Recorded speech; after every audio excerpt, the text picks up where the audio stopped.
Recently I did a video about what happens when you plug a third digital pad into the last USB port available on your TD-50 or TD-27 module. If you haven't seen that video, there's a link in the description below. I recommend pausing this video, go checking it out and then coming back. It will give you all the context that you need about how to do that, what happens when you plug all the pads in and whether there's any benefits to doing it. But this time I've broken all the rules and I'm using 4 digital pads on a Roland module. How am I doing this when there are only 3 USB digital inputs on a TD-50 or TD-27 module? And also I'm getting a bell zone out of that second digital ride. Didn't I say that was impossible?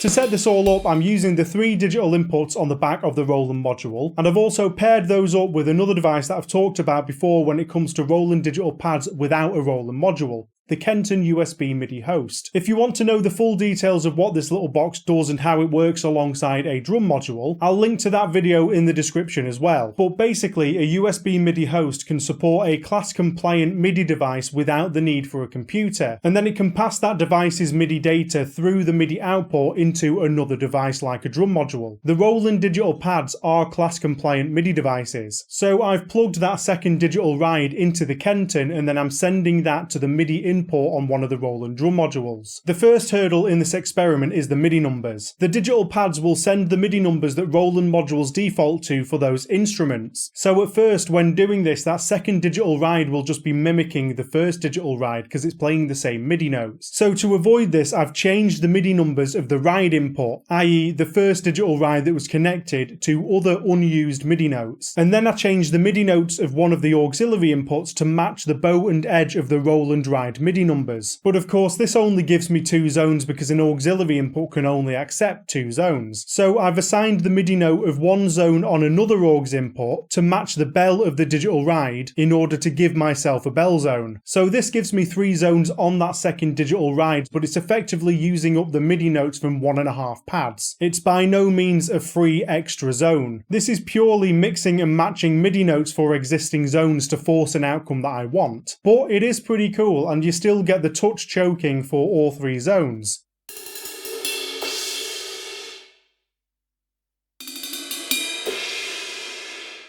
Unfortunately, there is a bit of a difference in sound and playability because you don't get positional sensing from either the snare or the ride when they're hooked up this way. The digital pads don't send the positional CC data over MIDI. Another limitation is that you don't get any trigger settings for the 4th pad because it's not plugged in directly to the module. I covered this before in that previous video about the Roland digital pads without a Roland module, but basically there appears to be a built-in threshold and sensitivity setting in the pad itself, and I don't find the playability to be as good when it's not hooked up directly to the module. You really notice the difference that the positional sensing brings to the playability of the digital ride too when you don't have access to it.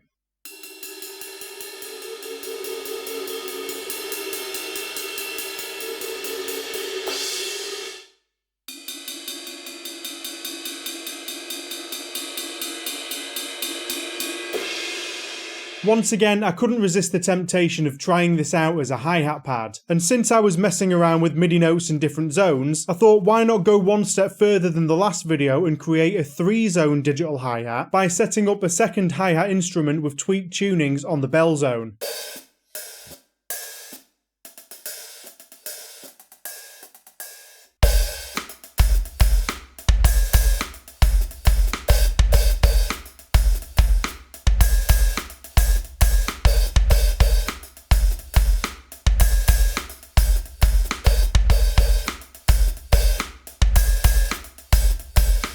So it's kinda cool to do this and it's really fun, but is it worth doing? Not really. As I said in the previous 3 digital pads video, you don't get the full playability out of the 3rd USB port, and then you're getting a further trade-off with playability with the 4th one that's running through the MIDI host. There aren't really any reasons to do this over using 2 solid analog pads for those triggers, aside from the slight novelty of the 3rd zone on the digital ride. If you enjoyed this quick experimental video, don't forget to pop a like on it and subscribe to the channel for more, and go check out the edrumworkshop.com if you want new kits or samples for your electronic drum module. Above all, enjoy the rest of your day and I'll see you in the next video. Cheers!